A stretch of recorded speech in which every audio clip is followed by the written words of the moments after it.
What you say, your tongue is lethal. You attract what you say, let's get it, people. Made it to the championship, ring finger got the chip, don't trip, Come take a sip with the winners. Come take a sip with the winners. Made it to the championship, ring finger got the chip, don't trip, Come take a sip with the winners. Come take a sip with the winners. All right, welcome to the Bravo podcast. Today we've got a special guest on air with us, Simon Morris from Real Solutions Law. And today we're going to, number one, introduce Simon, and then we're just going to talk about some questions, I guess, that people would have for lawyers. Because a lot of people don't know what real estate lawyers go through in the back end. You kind of show up to the office, everything's ready, you sign off, and then things are done. They tell you you need insurance, you need to bring the rest of your money. That's it. There's a lot of work that goes in the back end. So we're going to kind of shine some light on that and then get to know Simon a little bit. And as usual, we've got Sean Guzmán and Chris Ramage here. So, fellas, what are we doing today? How's everybody's week, man? Nice. Good. So I know it's Monday yeah. weekend. How was the weekend? Weekend was good. It was productive. I had a lot of events. And when you have lots of events on the weekend, you come back to work, it's like, you don't feel like you had a weekend. like work events or no, just family and engagements and, bachelor parties. So these things, it just gets busy. The weekend gets busy. Feel that. But speaking of the week, Simon, thanks for coming in today. Thanks for having me. What does a day in the life of a lawyer look like during the week? And do you look forward to the weekends after a full week of law? Yeah, I look forward to the weekends, although sometimes the week days kind of bleed into the weekends with some of the deals that are happening. What does a week look like? It's when the focus is on residential real estate, it's a lot of paperwork and contacting the clients and making sure that everything's in order. And generally speaking, trying to just keep on top of a lot of that paperwork and making sure all the parties are aware of what needs to be done when it needs to be done.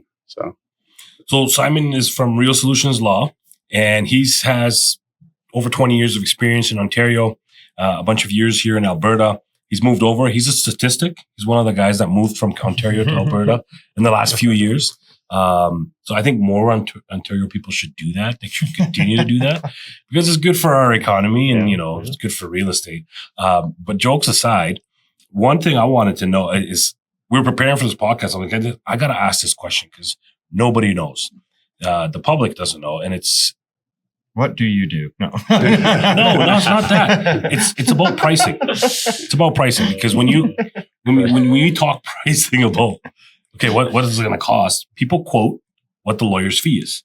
And that can range anywhere from $800 to $1,300, depending on what it is. But what is the actual pricing? Because there's a lot more to it. And now in Ontario, they've got the transfer tax, which is astronomical. It blows my mind. Thank God we don't have that here. But we've got land title costs, mortgage discharge costs. So if you're doing a sale at Real Solutions Law, I believe it's $1,100. What can the client expect the end bill to be? Well, in terms of fees, we call it fees and disbursements. And obviously there's the GST on that as well. The disbursements for a sale are nominal. I mean, we have your typical kind of disbursements. We have photocopies, things like that. There's not, for the sale, the price is pretty straight. Okay. It doesn't add very much. It adds maybe a couple $100. Let's say around $200. So if we quote a sale price of $1,100, we add on basically about $200 for the disbursements. And most of them are related to just photocopies, couriers, things like that. Okay. Yeah. It's trickier when it's a buyer. Yes. Yeah, it's a little bit more expensive. Yep. You have other disbursements there, obviously, that are a bit more significant. There's registration fees. There's often title insurance, which is somewhat of a sliding scale, depending on the purchase price. So you also have the purchase also involves a bit more work on our end. So we usually quote the price about, for standard, let's say about $1,300. And then you add on the disbursements with the title insurance, it ends up being around, let's say more like $400 as opposed to the $200. So the purchase is more expensive than the sale in the sense that the fees are more expensive and the disbursements are more expensive. Okay. So, normally right now I'm seeing like the average is around $2,000, give or take, with everything all in. What people don't account for is property tax adjustments. Yeah. And depending on what time of year you're buying, and if the seller's paid, if they're on a tip program, or if they've paid in full, those adjustments can vary. Yeah. Part of what we do is we look at this, we prepare a statement of adjustments, and that statement of adjustments, what we're doing is we're trying to figure out who owes what on the realty taxes based on who's paid what. Same thing for maybe condominium fees, same things for homeowners association. Yeah. So we have to do these adjustments, and at the end of the day, we usually get them right, actually. It's more often that they're correct. We obviously, have paperwork signed so that if there is a problem, we could readjust. But yes, there's also those payments that have to come. And oftentimes at closing, they're adjusted for. Yes, correct. Depending on who's overpaid, potentially. Yes. And what's our equivalent of a land transfer tax? We don't have that here, but what is it? Well, it's just like the Land title registration. fee? Just Yeah, registration. just the registration. Okay. Yeah, which I believe doubled actually. Doubled or I think almost it was tripled? slightly more. I think it was Yeah. like $2 to $5. Yeah, Yeah. it went up, Yeah. not insignificantly. Yeah, But no, Wait, elaborate. $2 or $5? That's Per, nothing. per I yeah, can so afford that. I can- yeah, per That's a cup of coffee. $5,000 of land value, I think. Purchase price. A purchase price. So if you think about that, like, you know, you buy $500,000, $3 each, 5,000. What's that? 100 times, Yeah. right? Yeah. So yeah, it adds up. but just to give everyone here a good feeling, compared to Ontario, is not as significant. In Ontario, the numbers are much higher, and I believe in Ontario, actually, maybe it was Toronto. I think they just added a price on luxury homes over $3 million. So the only reason I bring up Ontario is because I just generally see a trend where if Ontario does something, We're next. 15 years down the line, We're next. Yeah. Alberta's probably thinking Looking to about our it. future. You know? Yeah. Well, I call Calgary baby Toronto. I think we're 15 years behind where Toronto is, maybe 20. Eventually, I think we're going to get there. Hopefully not traffic. And hopefully not the traffic. Yeah, hopefully not. So speaking of traffic, Simon thinks a 30-minute drive is amazing. It's all relative, eh? No, I can't really complain about Calgary. The only thing I have to say is I have to wear sunglasses a lot more when I drive. Sunny That I city. I think the stat is that we are the sunniest city in North America. We're average 333 days. Yeah, a year something of that is sunshine. a wild Yeah. amount of sunshine we Yeah. get here. That's why we changed the name to Blue Sky City. Yeah. What Yeah, were those we signs, before? right? Isn't that our slogan? There's Yeah. something, yeah. Yeah. There was a cowboy hat on one time, right? Mhm. Something like that. Heart of the West or something? Party, yeah, that's what it Something, was. something like I that. remember that scene Welcome coming to off the airport. Cowtown. Yeah. Maybe that was what it was. You guys back in remember the when day. the road to the airport was like Barlow Trail, just Yeah. keeping on going? That was good. It's You know, good the days, last day that road was open, my wife and I took a drive through it. really quickly. No, we took Oh. a drive through it because it was shutting down. Yeah, That, yeah. that was the last day. And I think it was like, we're like, okay, we want to be the last Nostalgia. person on this. I think we were like 2 a.m. It's nostalgia. Oh, yes. I thought you were gonna say you're like. I mean, I would have just Claim to fame. going like I was the last one on that maxed road. out my speedometer on that thing. No, but I did do that when Airport Trail opened up the The tunnel. tunnel. Oh yeah, I man, maxed That's out. the noise. I had a maximum up at that time. with a muffler probably. and I maxed it out. It was nice. My brother and I, we were racing through there. But there was, There's we a got lawyer there and there here. was race cars everywhere. When the tunnel opened, it was a big deal for us. We finally got a tunnel to the airport. Yeah, the cops get so many people through there. Yeah, but They just kind of linger and then They was a didn't catch one-time our thing. show. Yeah. Yeah. not Arshad and his We've Maxima. never sped since. I just circle So back on, I think what you're asking about, one of the issues, a lot of what we do. I mean, I was debating whether I should say this because it's going to sound very unglamorous. But the truth is, a lot of what lawyers experience is, like I said, the paperwork. And strangely enough, what happens a lot in Alberta, which is very interesting, is the closings are all with the bank drafts. We're all doing bank drafts. Yeah. We're wiring funds, but we're wiring them just to the sellers, not for the purpose of the purchase. And it's the same with the mortgage funds. They're coming in. They're coming through, lawyers' offices. We're getting the trust checks, and a lot of times, actually, these bank drafts are now being held. They're being held by the banks for 5 business days, which causes a lot of problems for the lawyers. By the way, normally I would never talk about this because it bores people to tears, but you specifically asked me. Yeah. So but if this is okay, but if you don't want, this is an anathema to me to talk about, because I'm like, this is the most socially destructive thing I can do, to talk about this stuff. No one will talk to me ever again, but you asked, so I'm just talking. Like, what do I do? open the door. Yeah. Okay. So I'm allowed. Okay. Actually, this is going to open up a whole, waterfall because I have so much to complain about with this. The bank draft gets held and you have a purchase and, you have an issue where it's held for 5 business days, which is actually really 10 days. And the funds have to come in today.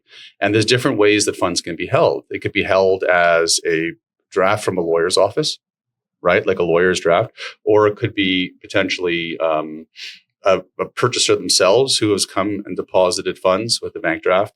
And it's very interesting actually to try to figure out how to deal with that situation. What happens on closing day when the bank draft is being held? And different law firms do different things to deal with it. I've never been on a podcast before, so I'm not sure exactly what I can say, but I'll say what I do. Okay. If you don't like it, we can edit it out. Okay. I wasn't sure if I was live, actually. No. You're not live. My stress has gone down 10%. No, okay. don't worry. If I had something you don't like, okay. cut it. So if I can pick and it's okay. It just disappears. Okay. Okay. So if there's a hold, I've actually had this experience where I have to drive. I actually have to get in my car and I have to drive to different banks and I have to speak to different bank managers and I have to convince them to release the holds. And oftentimes that convincing is quite aggressive. I have to say to them, there's a purchase taking place. And if this falls through, there's going to be repercussions. And whether you like it or in not, other words, you threaten to sue them. Is that what it is? We're all in this mix. And I've actually sat there. I've actually sat in banks being like, I'm not leaving. It's very uncomfortable, but it's like, I'm not leaving because I have to get this deal to close. And, the manager's looking at me and saying, well, this is our policy. And I'm saying, that's great. I understand it. I get your position. But we have a problem, right? And we have to work this through. And so often you have to drive to the bank where it was deposited, right? The bank where it was sent,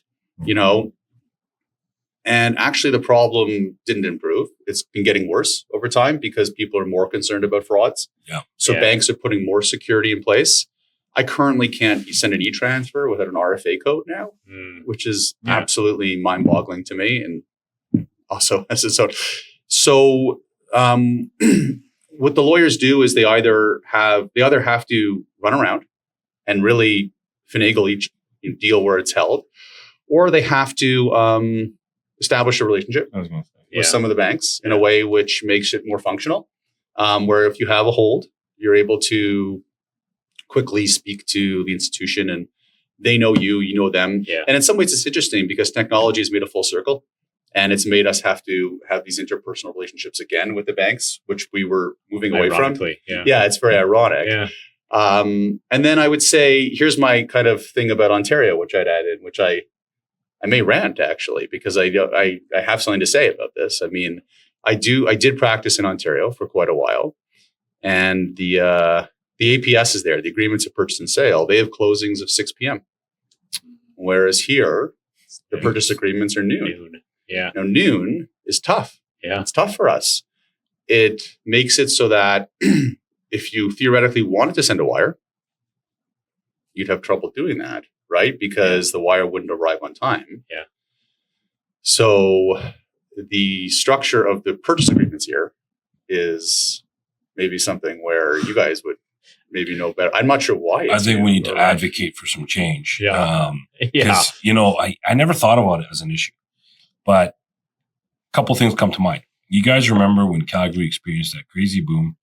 Can't remember if it was June 2023 or June of 2024. Or even earlier, maybe. Between 21 and 24, we experienced a boom. Mm-hmm. Yeah. And there was that 1 month. It was June 30th. Now, realtors out there, don't put your possession days for the last day of the month or the first day of the month because everybody else is doing the same thing. Try to have it on a Wednesday, somewhere in the middle. I know it's inconvenient, but it can help make the transaction go much smoother. We had to put on a note to the brokerage. We've got 250 agents. We had to say, hey, guys, June's coming up. Please don't make possessions June 30th because law firms are having trouble. If you have 30, 40, 50, there was a law firm that had over 100 closings on the same day. It's logistically a nightmare. Yeah. To close.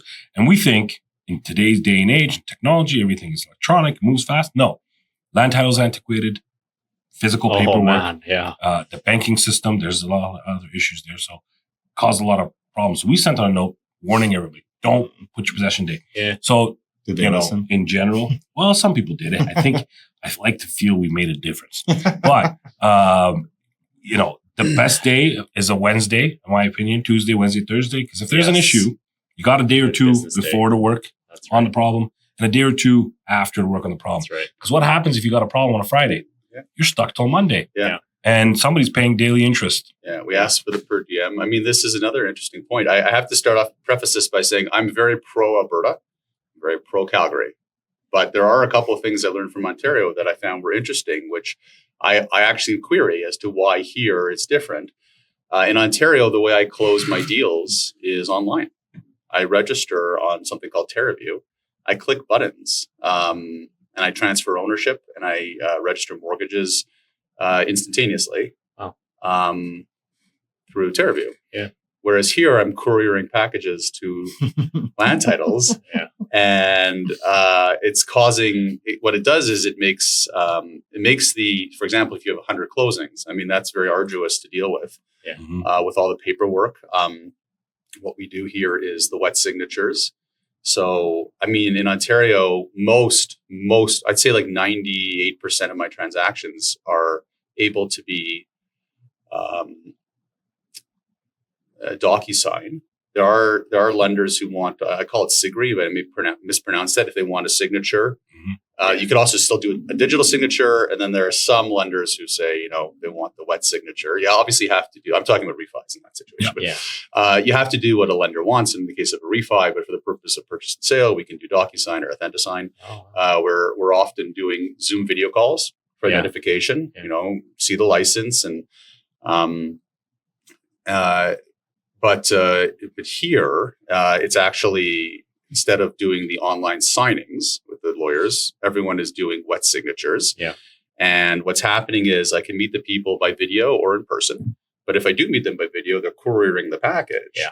Right. Which is, so they courier, I witness them signing, and then they courier to me and I sign the paperwork that they've couriered to me. Yeah. Right. Which says, at a certain point, you're like, well, why don't I meet them in the office and let's sign together? Right. Because it just makes more sense. It makes a lot more sense. Yeah. And then I have my theory about that, about why that's the case. I could share it with you if you'd like. What's the theory? Yeah, do tell. What? The wet signature?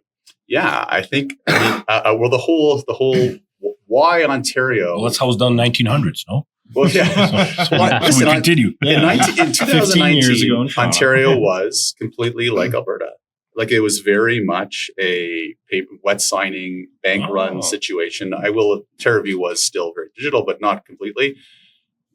And then COVID came and Ontario changed substantially. And I think it's because of the traffic.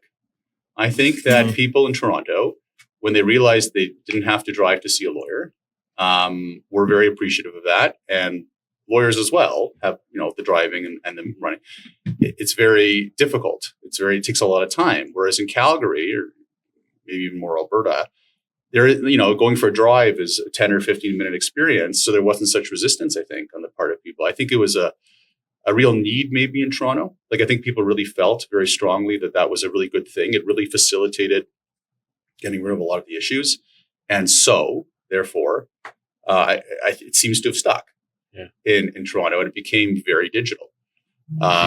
So I think that's the first time in history, if you want to talk pros and cons, he just found a pro for traffic. Yeah, maybe it's possible. I'm trying to figure it out. I do see, I love practicing in Alberta. I love being here. I'm very grateful to be here. And, same thing with Ontario. I think it's great too. But when I'm able to compare the two systems and see, I do know from my experience which one does work better as a lawyer. Well, I think this is the type of dialogue we need at a government level, whatever level, organizations, is we're one country. We should be looking closely at everything we do. It doesn't matter if it's just real estate or legal, any type of operations. Look at, who does what better, and you copy, because it should be the same. But if you go from province to province, there's a lot of things that are different. Yeah. The labor mobility thing. If you've got a skill or a trade or something, you should be able to apply that anywhere. They're getting better. They're applying this labor mobility stuff. It's getting better. Real estate side's getting better. Hairdressers, they got the red seal. It's getting better. But there shouldn't be all these different rules. Everybody should, have similar rules. There might be little nuances, but not generally speaking. yeah. And then we should be able to look at, okay, these guys are doing this way better. Let's follow suit. What works, what doesn't. Yeah, what works, what doesn't. So, but we're not doing that. I think we're getting there, but Apparently maybe not. Simon, you'll lead the way. yeah. Well, well, I've heard discussions about, changing the system a little bit. So it'll be interesting to see what happens. book a meeting with land titles. Just tell them, hey, listen, we have the solution. I'm sure no one's ever come up with that. I don't before. think we're the first people to come up with this, but it's maybe we should be I'm here to vocal. talk to land titles. Yeah. Are they in? Yeah. Maybe there's something You have specific. to go in person. yeah. You would. We don't do Zoom calls. No. So what else? What about YouTube? I guess like I have a simple question, just like from my experience, I usually like to call lawyers when I'm going through a transaction. My question is like, is that super annoying? Like I usually call like a week before, a couple days before, just kind of check in. And I've had it where like I've called a week before and like, dude, I don't even know what you're talking about yet. Like they haven't even looked at anything. So It is the case. So real estate is an interesting area of law. It's somewhat commoditized. I'll say when I started practicing in Ontario around 2005 or 6, I even occasionally went to land titles offices and was pulling out all sorts of paperwork, and we would bill a certain amount for a transaction, which was significant. And what I watched happen over time was with the digitization of real estate law, it would be that the price would be reduced, and accordingly, they'd be saying to the lawyer, okay, you're basically doing less, right? Like we're trying to basically commoditize this and make this that you could go through the transactions and the transactions are repeating in a certain way. And it's the same protections that are going to be there for each transaction. And so what happens from the lawyer's perspective is the lawyer is saying, okay, so what I have to do is set up a system where I can handle these files effectively. And so a lot of that system involves working very closely with your paralegals or law clerks. And if you're kind of overseeing a file and you're making sure that it's going okay. And if it is going okay, then the helper, whatever the name may be, is basically managing the day-to-day of the file in a lot of ways. Right. And so when you call and you say hi, and the lawyer may not know the name of the file, that's part of the reason why. There are certainly lawyers who like to handle everything from start to finish. I know like the entire file and everything. And I think that's a way to do it as well. But even that requires a certain setup as well, which is a little bit different. They're usually very closely connected to specific mortgage brokers who send them high volume. And they're I would say now it is possible also that maybe just the lawyer doesn't know about the file and just fell through the cracks.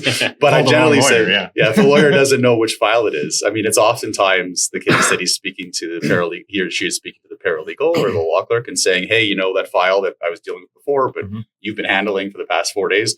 Client's calling for an update. Can I speak to you for a minute about it and refresh my memory what's going on?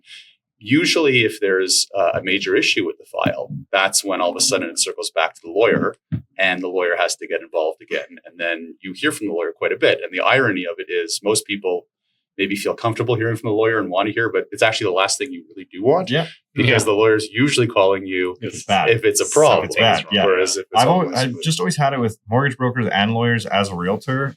It's the part that I feel the furthest like I'm removed from it. Once you waive the conditions. Yeah, there's things happening that I'm not seeing anymore. Yeah, right. So it's Chris like has control problems. yes. Well, I like to just like, it's just the client's like, oh, here's my lawyer. And then, we send over whatever we need to send over. And it's like, okay, I just trust this person. Like, especially if they have their own lawyer, it's like, okay, I trust this person I've never spoken to. I have no idea what they're doing. Like, I don't even know if they know about the file, so I always start, like I do an email intro. I try to do a call. Hey, we have a mutual client. Yeah. Like, some cases it's great because you've got a relationship and they'll pick up the phone, or you talk to the paralegal, they'll pick up the phone. A lot of cases you're leaving a message or sending an email and you're waiting to hear back. Yeah. Which leads me to an important point here is we're building a relationship with Real Solutions Law. Central and Bravo agents actually have access to Simon, which I think is unprecedented.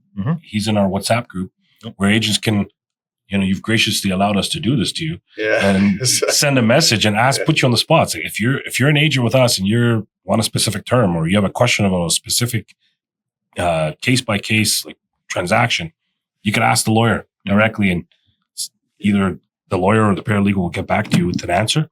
I think that's a game changer because Yeah, that's you know, exactly I what would I'm talking say about. to that effect. So when I teach in class, like this is like day 5 of Bravo Breakthrough, and one of the pieces I teach on is having strategic partners. So that's like obviously your mortgage brokers, your lawyers, and kind of the whole repertoire of people. I always say the smoothest deals are for the client and for us is when, you know, each key person in their role in the transaction is somebody that's kind of in your core 3 people that you would refer. And so when I teach along the lines of strategic partners, one of the pieces I always talk about is specifically with lawyers and mortgage brokers is it's not always, you know, Simon to be a good partner because I'll give him business and he'll give me business. It doesn't, you know, because in the natural flow of the deal, like lawyers come in at the end and they close it all up, right? So in the natural flow, usually Simon's not referring clients to me. It just doesn't work in that order. But the value is if I can get a hold of Simon on a Sunday afternoon, which is when we're doing our business, that's hugely valuable to your point. And so you can have that chat and say, hey, Simon. It also helps smooth because, you know, I would say 80% of the time things are going fine. But that other 20% where there's a hiccup, if you've got a relationship and it's a preferred vendor that you're using, it's so much easier to solve the problem. Yeah. I could get on the phone with this paralegal or with Simon and, hey, heads up, this is coming, or heads up, there's a delay in this. Everybody's working together. It's such a smoother process. Yeah, the whole point is for us to carry the heavy load and for the client to feel the most seamless transaction possible. Well, and right? at the end of the day, the realtor, I find, gets the brunt. If something is wrong, it comes back to, like, we're going to hear about it. Yeah, because we didn't educate. But so that's where I always call, because I'm like, what's going on? What do we need? What do we don't need? Because that way, if something comes back, I knew about it and we can handle it. So you're just trying to cover your butt. Is that what you're trying to say? I'm trying to cover my clients' butts. I look out maybe for yours too. That's true. And mine. It's very interesting. You know, I like how you said that there. The lawyer closes the file at the end of the day, but sometimes what the lawyer is missing, which is interesting, is if there's a problem, you have to think about it. Who does the lawyer speak to? Because the lawyer has an option. Okay. Let's say you have a problem with financing. Okay. Well, you could speak to 1 or 2 people. You could speak to your client, or you could speak to the mortgage broker. Now, as the lawyer, and then I'll do this example. Then I'll do an example of a real estate agent. Who do you call? Do you call the lawyer or the mortgage broker? The client or the mortgage broker? Or alternatively, do you call the client or the real estate agent? If it's who do you call? So it's complicated because as a lawyer, the easiest thing to do is to call the client. Hey, there's a problem. I'm doing my job, right? Like, well, there's your problem, you know. Yeah. So what does a client do? Freak out. Call the real estate agent. Panics. So am I doing the real estate agent or the mortgage broker a favor if I call the client first and I simply do something where I'm like, I don't have a relationship with this client. Mm-hmm. They don't really know me. There's a problem with one of the biggest purchases that they're experiencing in their life. And I'm calling them, you know, cold. And I'm like, hey, just dropping a bomb. Oh, by the way, I got to go. Well, so that's why actually I found a lot of problems with not knowing the real estate agents or the brokers that well, because I would call the clients and then I would get a call an hour later being like, what did you do? Well, I conveyed the information. You know, well, that's not exactly how the information, like you could convey information in different ways. The agent would tell me. So that's a lot of what I would experience. And that's actually part of the reason why I would suggest a seamless flow between all the parties. And I'll speak actually about something specific in Alberta is very useful. It actually could in some ways save deals for real estate agents. Where I start off by saying was even the lawyers at the ending, if it's teetering and there's communication with the client in a certain way, that's great. Yeah. And if it's the other way, it may not be so great. Just the other day, I'm sorry about this. I bring up Ontario examples. I'm sorry because I live both worlds, but it happens. You know, in Alberta, the condo reviews are often done by these prof corps, these professional corporations. That's prof corps, but like there's specific companies that do them. Condo document review companies. It's big here. Very impressive structure that they have here. I watch them. I'm looking at them. I'm reviewing them. It's very interesting. The lawyers can do them too. Yeah. But what I find is it's much more these specific companies that are doing them and doing them well. In Ontario, it's a different situation. It's the lawyers are often reviewing the status certificates. And a lot of these condos in Ontario are having very serious problems. And sometimes you review a status certificate and you find yourself in a very awkward position. For example, a real estate agent has worked very hard to get the deal. It's not their fault that the status might say a special assessment is coming up of, $3 million. And it's, okay, we're in our 10-day cooling off period, okay. And I got to pick up the client and call them. And I'm going to say this big number. And it's not actually 3 million, right? It's divided by unit. It's going to be 10,000. But you're relaying information still. Right. Yeah. So I'm like, who is the real estate agent here? I call them. It's one of the most important things I've learned. I call them and say, this is what's happening. Yeah. How do you want to approach your client with this?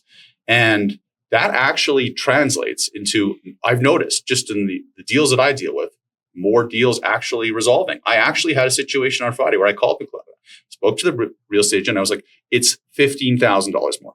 That's what the special assessment means. Okay.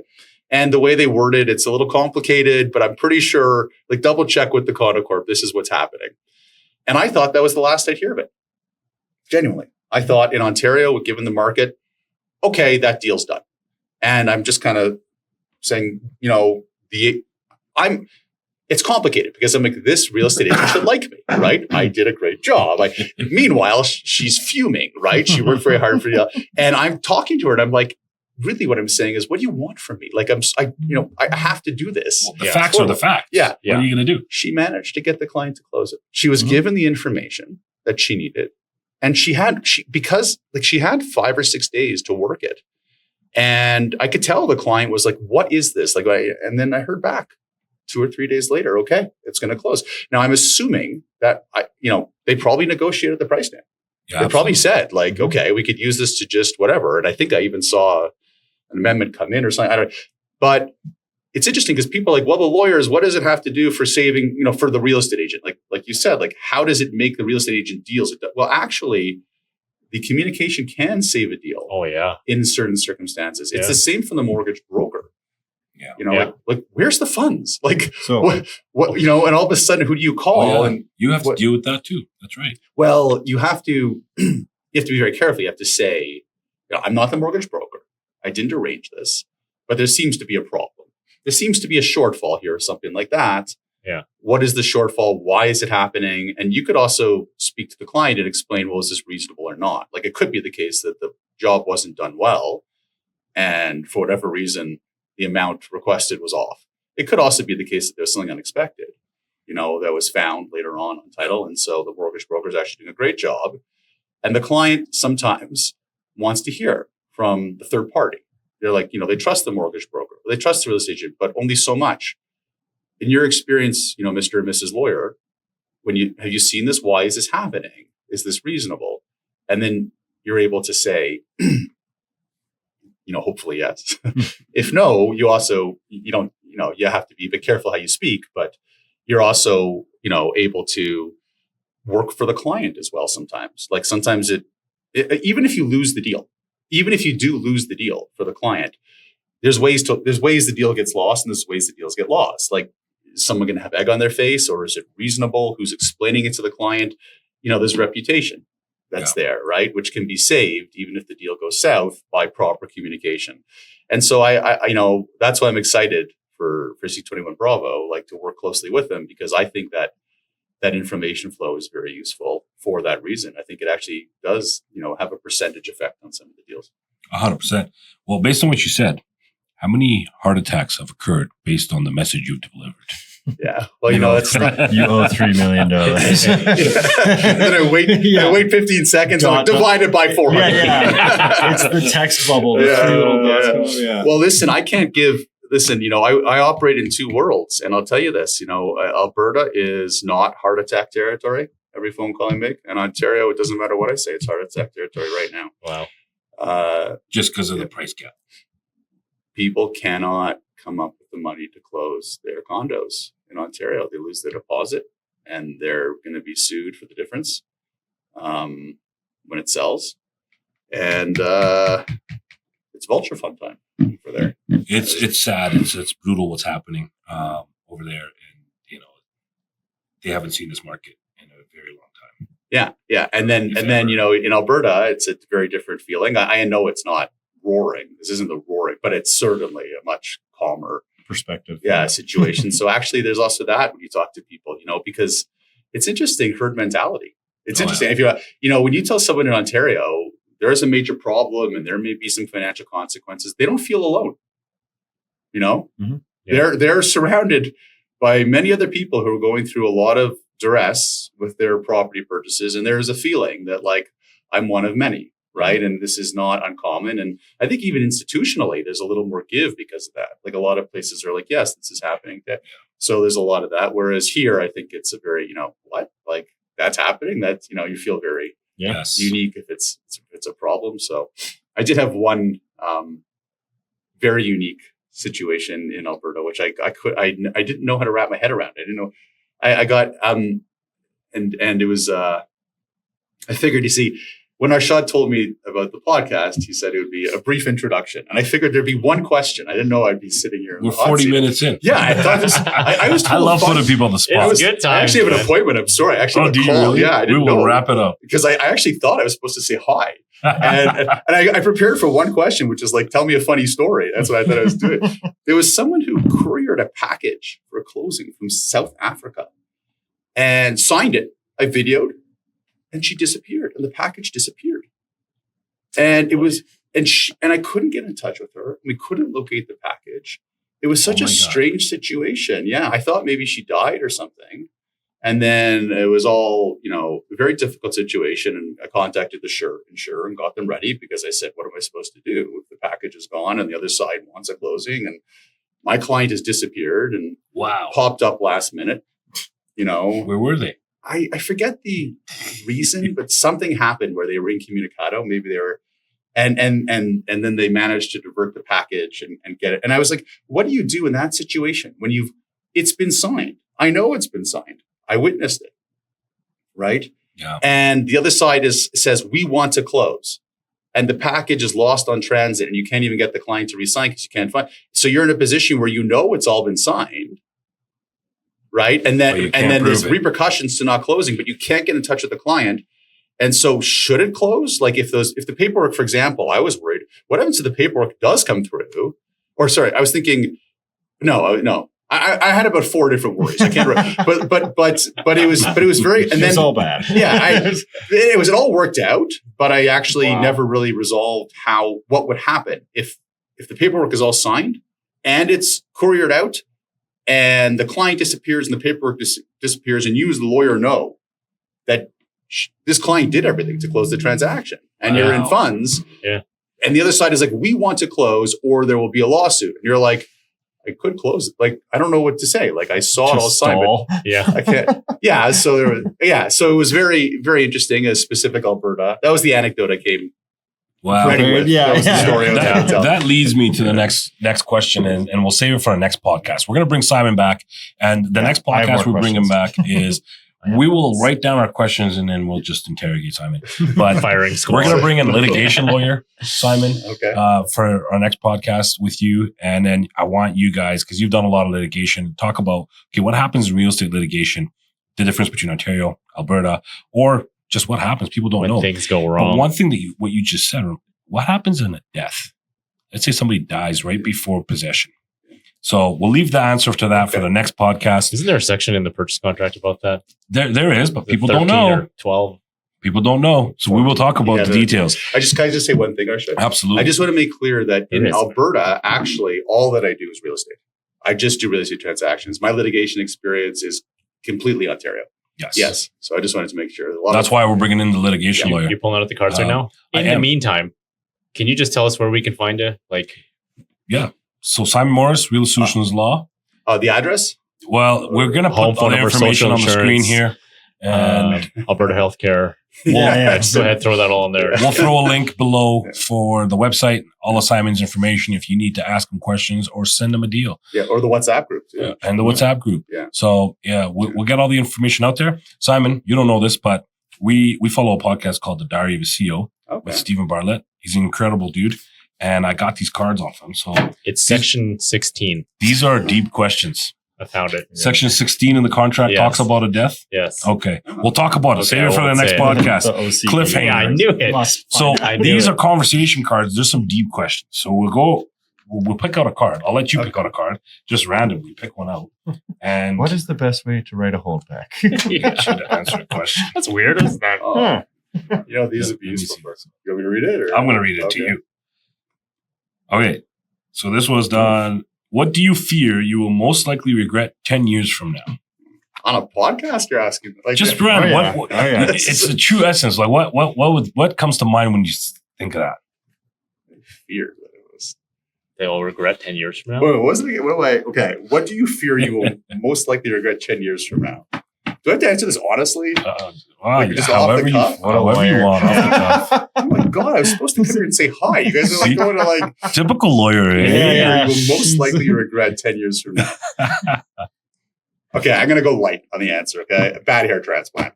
That's what I'm okay? I'm not giving you like a soulful answer. I've got a bunch of buddies that did that, so I've got some context for you. You don't even have to go to Turkey. Okay. You can do it here now. All right, Sean, what about you? Oh man. I mean, I could go the other way and just say, like, just go real soulful. That's right up your alley. Leading my kids to Jesus, man. That'd be the big one 10 years from now. Not leading them? Not leading them. Or not shepherd them. No, like, it's never my choice, you know, but not doing my role to shepherd that, I would say. There we go. Steve went deep. Mine is probably like just grudges that you hold, you know, stuff like that. It's easy to hold on to things. Like I've had them in the past, and then when they work their way over, it's like you look back and I'm like, wow, what a waste of 2 years of my life. Yeah, 100%. Like, even just to tie it into real estate a little bit, like when you have people that are really close to you and they do a deal with somebody else. Yeah. You know, part of that, the first instinct is like, do you not trust me? Like, what, did I do something? Or in reality, it's like, maybe they just weren't comfortable with it. Like, you don't know what their thought process was, but it's easy to like hold on to that. And it's like, just, it's not, not say anything and then let the thoughts stew. Oh, that's a huge thing. Just it's the shower thoughts. You like create this whole scenario. Like, I would have said this, like just move on. It's all fine. Yeah. Well, you know what? That's the grudge thing and the whole client thing. Sometimes it happens all the time, but if somebody's close to you, they don't want you to know what's going on with their finances. It could be too good or it could be terrible. Yeah. They just don't want you to know because as a realtor, you're pretty close to that. Yeah. For me, it can go deep, but I've thought about this the last little bit is you only know what you know today. But 10 years from now, you're going to know a lot more. And things that I regret is like 10 years ago, there's so many things, opportunities or things that I let go. One was, maybe it's a little more than 10 years ago. I wish I knew the things I know today. I would have assumed so many houses when we had assumables. We didn't need to qualify. And you just assume. And I remember I was 18, 19. A buddy of mine was like, hey, let's invest in real estate. You needed like $5,000. And you just go sign paperwork at the lawyer and assume somebody else's mortgage without qualifications. You know how many I would have assumed? Oh, man. You know, because I remember working, I was 18, 19. I was working as a server at the Olive Garden and I was making hella money. Cash, tips. He's fallen on tough times since then. You know, he's struggling. Today, Clearly. You see our clients, what they go through with mortgages. It's not easy. There's a lot of hoops to go through. Especially realtors, man. The amount of hoops we got to jump through. Because self-employed. It's ironic. And just keep going. Yeah. But that's so just. Well, I know there's going to be regrets. And my thing is, okay, what was happening today? Where 10 years from now, I'm like, oh man, I regret that. Well, a lesson in that though is if there's something that you don't know how to do, it doesn't mean don't do it. Like, because now you're doing renovations, right? Yes. Like, how hard was that to get the first one going, right? Oh, it was terrible. But now, like, you start to feel like a pro, right? So, like, I've definitely had that. You know, you're talking about assumables and stuff. I would hear that and be like, oh, man, it sounds complicated. I'm not going to worry about it. I'll wait for an opportunity that I understand. Learn how it works. You know, figure out what's going on. Not consumables, right? Consumables? I know different consumables. Well, there you have it, folks. And on that note, thanks. We will see you guys on the next podcast, and looking forward to the next topic. We will have Simon back again. I just want to win. Catch my second win, run it back again. I just want to win. Catch my second win, run it back again. Give my all, never fall, blood, sweat, tears. Victory is mine, that's an even friend. Keep rising to the top, never will descend. I just want to win. Overcame the rest, now I do the best. Say it with my chest, no contest. Always stay blessed, none less. Always stay blessed. It's a mentality. It's a must that we